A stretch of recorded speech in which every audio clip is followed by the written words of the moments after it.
Real ఎస్టేట్‌లో మీరు observation చేసింది ఏంటి? యాహ్! ఒకప్పుడు ఏజెంట్స్ ఎలా ఉండేవాళ్ళో మనకు తెలుసు. ఒకప్పుడు ఏజెంట్స్ అంటే వైట్ అండ్ వైట్, 4 ఉంగరాలు, ఒక బ్రాస్లైట్. అంతే కదా! అంతే కదా! తర్వాత కాస్త ట్రెండ్ మారింది. అవును. మీలాంటి కోచ్‌లు వచ్చిన తర్వాత చాలా వరకు కొంచెం మార్పులొచ్చాయి. తర్వాత చూసే విధానాలు కూడా మారిపోయింది కంప్లీట్‌గా. యెస్. నెక్స్ట్ ఇదంతా కార్పొరేట్ స్టైల్‌లో వెళ్ళిపోతుంది మార్కెటింగ్. అవును. ఏజెంట్‌లు అయితే అప్డేట్ అయితే అవ్వట్లేదు. హ్మ్. ఇంకా ఎక్కడున్నారో అక్కడే ఉన్నారు. కరెక్ట్. సో ఏం జరగబోతుంది రియల్ ఎస్టేట్‌లో? ఒక పక్క సాఫ్ట్‌వేర్ రంగం ఏ విధంగా అభివృద్ధి చెందుతుందో, రియల్ ఎస్టేట్ కూడా ఆ విధంగానే ముందుకెళ్తుంది. దాంతో పాటు ఎంప్లాయ్‌మెంట్ కూడా పెరుగుతుంది. యెస్. చాలామంది దీన్ని ఒక ఉపాధి అవకాశంగా మార్చుకుంటున్నారు. అవునండి. అందరూ సక్సెస్ అయితే అవ్వరు. చాలా సందర్భాల్లో మీరే చెప్పుంటారు. 100లో ముగ్గురో, నలుగురో అక్కడ సెలెక్ట్ అవుతారు. మిగతా అంతా మళ్ళీ వెనక్కి వెళ్ళిపోయారు. యెస్. సో నేను సెలెక్ట్ అయ్యాలి పక్కన పెడితే ఫెయిల్యూర్ కారణం ఏంటంటారు సార్? బేసిక్‌గా అత్యాస, ఏదో చేయాలని వచ్చి ఏదో తొందరగా డబ్బులు సంపాదించుకోవాలి. రాంగ్ కమిట్మెంట్స్‌తో ముందుకెళ్ళటం. కంపెనీ చెప్పింది ఒకటి, చేసేది ఒకటి. యాహ్! ఓవరాల్‌గా అంతే మీ అన్ని లెక్క చూసుకున్నామంటే మనకు ఫైనల్‌గా ఎవరైతే ఇన్వెస్టర్స్ ఉంటారో వాళ్ళు నష్టపోతున్నారు ఎక్కువ. ఈ తెలిసి తెలియని నాలెడ్జ్‌తో వీళ్ళంతా కూడా మాట్లాడటం. యాహ్! సో మీరు ఏం చెప్తారు దీని గురించి? యెస్ ముందుగా అండి. మీ గురించి 2 మాటలు. Yeah! Thank you very much అండి for inviting for your studio. So నేను శ్రవణ్ వర్మ. సో గత 12 సంవత్సరాల నుంచి నేను ఈ training and development, coaching, mentoring దాంట్లో ఉన్నాను. రియల్ ఎస్టేట్‌కి చాలా కంపెనీస్‌కి నేను మెంటరింగ్, కోచింగ్స్ చేస్తూ ఉంటాను. ట్రైనింగ్స్ ఇస్తూ ఉంటాను. అండ్ అదేవిధంగా నేను పర్సనాలిటీ డెవలప్మెంట్ పైన కూడా నేను ట్రైనింగ్స్ ఇస్తూ ఉంటాను. అంటే ఒక రియల్ ఎస్టేట్ అనే కాకుండా మిగతా Overall గా. ఇండస్ట్రీస్ కూడా నేను కోచింగ్స్, ట్రైనింగ్స్ ఇచ్చున్నాను ఇప్పటివరకు. సో రైట్ నౌ అయితే మొత్తం ఇంకా ఎక్స్క్లూజివ్‌గా రియల్ ఎస్టేట్ మీద నేను Focus ఫోకస్ చేస్తా ఉన్నాను. ఎట్ ద సేమ్ టైం వేరే వాళ్ళు పిలుస్తా ఉన్నారు, నేను టాక్స్ ఇస్తూనే ఉన్నాను. That's a different story. But ఈ రియల్ ఎస్టేట్‌కి నేను వచ్చిన తర్వాత నేను అబ్జర్వ్ చేసిన విషయాలు మీతో ఈరోజు పంచుకోవడానికి సిద్ధంగా ఉన్నాను. Yes. సో రియల్ ఎస్టేట్ అనగానే చాలామంది ఏమనుకుంటారంటే, ఓహ్! ఇదొక చిన్న వ్యాపారం అనుకుంటారు. లేదు అంటే ఇదొక చీప్ వ్యాపారం అనుకుంటారు రియల్ ఎస్టేట్ అనగానే. ఈ మాట విని విని చాలామందికి ఒక ఫెడప్ అయిపోయారండి. అంటే బ్రోకర్స్ అనే పదాలు యూజ్ చేయటం. రియల్ ఎస్టేట్ అనగానే అరే ఈడింతే ఇంకా అనే ఆలోచనకు వస్తుంది. రియల్ ఎస్టేట్లో అసలు మీకు తెలిసింది ఏంటి, తెలియంది ఏంటి, తెలుసుకోవాల్సింది ఏంటి, ఇవి తెలిసిన తర్వాత ఈ మాట మాట్లాడాలి. కానీ ఒక మాట జస్ట్ రియల్ ఎస్టేట్ అని వినగానే ఒక నెగటివ్ వైబ్ అనేది చాలా క్రియేట్ అయిపోయింది ఈ మధ్యలో. ఎందుకనంటే అది మీరు అన్నట్టుగా మార్కెట్లో సిచ్యువేషన్స్ అండి. Yes, sir. మొదటి సిచ్యువేషన్ వచ్చేసి అసోసియేట్స్, అంటే అక్కడ ఏజెంట్స్ ఎవరైతే ఉంటారో ఈ ఏజెంట్స్ కూడా కొద్దిగా మార్కెట్ని డిస్టర్బ్ చేస్తున్నారు అప్పుడప్పుడు. ఇప్పుడు కూడా చేస్తూనే ఉన్నారు. అండ్ తర్వాత కంపెనీస్ కూడా అండి. కొన్ని కంపెనీస్ వచ్చి వాళ్ళు నిలకడగా ఉండలేకపోవడం మార్కెట్లో. ఈరోజు కంపెనీని ఎస్టాబ్లిష్ చేసేసి జస్ట్ ఒక డౌన్ ద లైన్ 1 ఇయర్కో లేదా 6 మంత్స్కో కంపెనీ క్లోజ్ చేసి వెళ్ళిపోవడం, ప్రాజెక్ట్స్లు కంప్లీట్ చేయలేకపోవడం ఇన్ టైంలో. ఎందుకంటే భారీ ఇన్వెస్ట్మెంట్స్తో కూడుకున్న వ్యాపారం కాబట్టి. సో ఇలాంటివి అన్నీ లేకపోయేసరికి రియల్ ఎస్టేట్ అంటే ఇది ఒక చిల్లర వ్యాపారం అనేది ఒక పడిపోయిందండి, ఒక ముద్ర పడిపోయింది. తర్వాత ఇంకోటి మూడో విషయం ఏంటంటే ఇన్వెస్టర్స్, కస్టమర్స్ ఎవరైతే ఉంటారో వీళ్ళు కూడా ఎలా చూస్తున్నారంటే, రియల్ ఎస్టేట్ అనగానే ఇదంతా మాకు తెలిసిందే కదా, మీరేంటి మాకు కొత్తగా చెప్పేది అనే ఆలోచనకు వీళ్ళు వచ్చేస్తారు. సో వీటి వల్ల అసలు రియల్ ఎస్టేట్కి ఏమవుతుందంటే యాక్చువల్గా అన్ని బిజినెస్ కంటే గ్రేటెస్ట్ బిజినెస్ రియల్ ఎస్టేట్ అండి. కానీ దీన్ని ఎట్లా చూస్తున్నారంటే మొత్తం డౌన్లో చూస్తున్నారనమాట. ఇది చాలా అసలు నాకు ఇప్పటికి కూడా ఒకటి షాకింగ్గా ఉందన్నమాట. ఏంటి మీరు డౌన్లో చూస్తున్నారు, అవును, దీన్ని కొంచెం చీప్గా చూస్తున్నారు, 2 పదాలు. అవునండి. మీరు ఏం అబ్జర్వేషన్ చేశారు? మీరు ఎందుకు ఈ మాట అనాల్సి వచ్చింది? ఎస్ అండి. అయితే ఎవరైనా రియల్ ఎస్టేట్ ఎంచుకోగానే, నేను రియల్ ఎస్టేట్ బిజినెస్ స్టార్ట్ చేస్తున్నాగానే, అరే చివరికి నువ్వు కూడా రియల్ ఎస్టేట్ చేస్తున్నావా, ఇది నువ్వు చేసే వ్యాపారం కాదురా.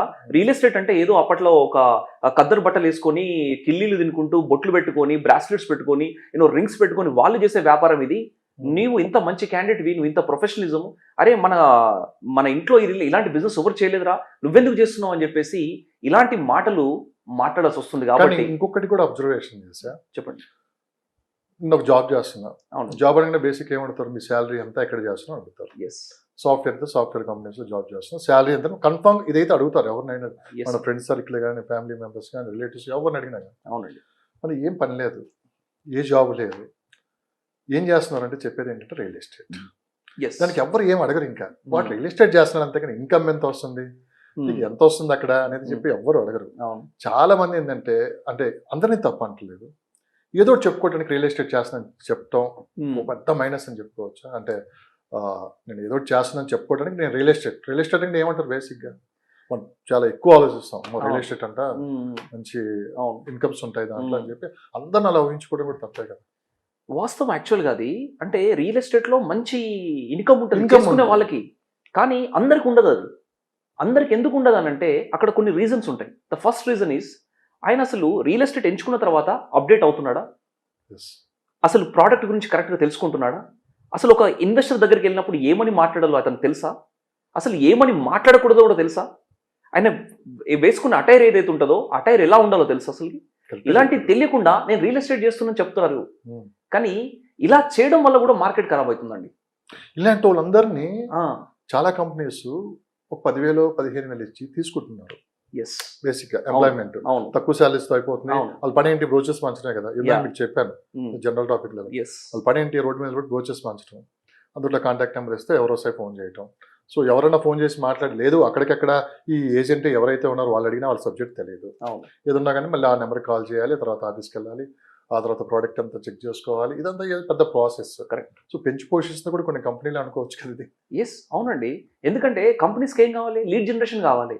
ఎవరు ఒక 15,000 శాలరీ ఇస్తే అతను ఏం చేస్తాడు, మీరు అన్నట్టుగా బ్రోచర్స్ ఇస్తూ ఉంటాడు, డిఫరెంట్ ఏరియాస్కి వెళ్ళి తిరుగుతూ ఉంటాడు, తిరిగేసి ఒక 10 నెంబర్లు తీసుకొచ్చేసి అక్కడ ఉండే వాళ్ళ మేనేజర్స్ అనుకోండి లేకపోతే లీడర్స్ అనుకోండి వాళ్ళకి ఇచ్చేసి ఆ కాంటాక్ట్స్ని వాళ్ళు ఫాలోఅప్ చేసి క్లోజ్ చేస్తారు బేసికల్గా.